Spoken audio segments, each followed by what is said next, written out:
ఈ అనారోగ్యంతో నేను కాలం చెల్లిచ్చేస్తానేమో, చచ్చిపోతానేమో, ఈ పరిస్థితులు నన్ను కబలించేస్తాయేమో, ఇదిగో ఇక మా బ్రతుకులు ఇంతేనేమో, ఇక నా నా బిడ్డకి పెళ్ళి కాదేమో,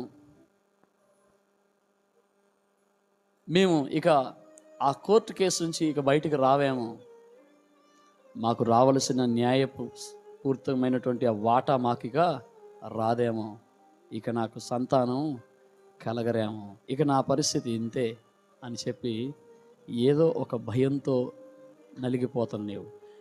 నేను చేసిన ఈ పాప స్థితిని బట్టి, ఈ పాపాన్ని బట్టి తప్పకుండా నాకు శిక్ష ఉంది, ఆందోళన చెందుతున్నావా?